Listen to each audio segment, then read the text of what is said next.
ഇന്ന് തന്നെ ഡൗൺലോഡ് ചെയ്യൂ. കാണൂ നിങ്ങളുടെ ഫേവറേറ്റ് ഷോസ്. ഒരു പൂജാരി ഒന്ന് കാണണം. കുഞ്ഞുനാൾ മുതൽ കൃഷ്ണഭക്തിയുടെ പേരിൽ അറിയപ്പെടുന്നവൾ. അവൾക്കുള്ള മാർഗം ഞാൻ പറഞ്ഞിട്ടില്ലേ, ഭക്തി തന്നെ.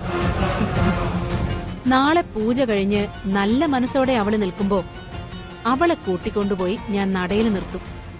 ആ നടയിൽ വെച്ച് അവളെ കൊണ്ട് ഞാൻ സത്യം ചെയ്യിക്കും.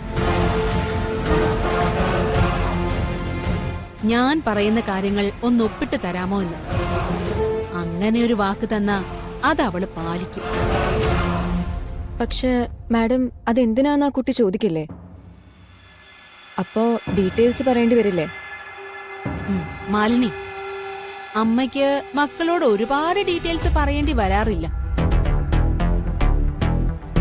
പിന്നെ അഥവാ ചോദിക്കുകയാണെങ്കിൽ എന്തൊക്കെയുണ്ട് പറയാൻ.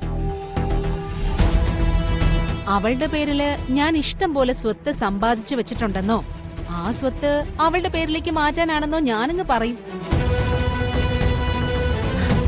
അല്ലെങ്കിൽ അതിലൊരു വിഹിതം ഏതെങ്കിലും അനാഥാലയത്തിന് കൊടുക്കാനാണെന്ന് പറയും.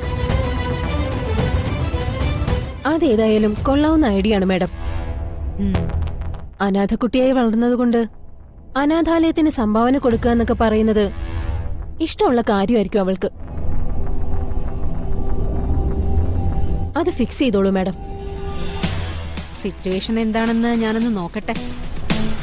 അവളുടെ മാനസികാവസ്ഥ നല്ലതാണെങ്കിൽ നടയിൽ നിന്ന് നമ്മൾ നേരെ പോകുന്നത് രജിസ്റ്റർ ഓഫീസിലേക്കായിരിക്കും. അങ്ങനെയാണെങ്കിൽ നാളെ കൊണ്ട് പ്രശ്നങ്ങളെല്ലാം തീരും. അപ്പോ ഇന്നത്തെ രാത്രി കഴിഞ്ഞ് നാളെ നേരം പുലരുമ്പോ ഐശ്വര്യ മാഡം ഒരു കോടീശ്വരിയാ അല്ലേ?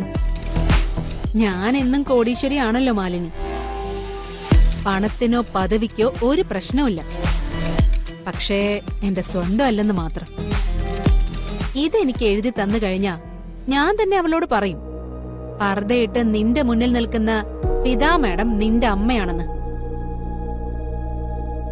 ചെയ്ത ഉപകാരങ്ങൾക്കൊക്കെ ശ്യാമ മാഡത്തിനൊരു നന്ദി അല്ലേ മാഡം? യെസ്. അവൾ കുന്നുകൂട്ടിയ സമ്പത്തിന്റെ മുകളിലാ ഞാൻ യാത്ര ചെയ്തത് മുഴുവൻ. മോളാണ് ജീവിതത്തിലെ ഏറ്റവും വലിയ സമ്പത്തെന്ന് ശ്യാമ പറയുന്നു. അത് ഞാനിങ്ങ് വിട്ടുകൊടുക്കുന്നു. പകരം യഥാർത്ഥ സമ്പത്ത് ഞാനിങ്ങെടുക്കുന്നു. അത്രേ ഉള്ളൂ കാര്യം. എത്രയും വേഗം നാളെ നേരം വെളുക്കട്ടെ.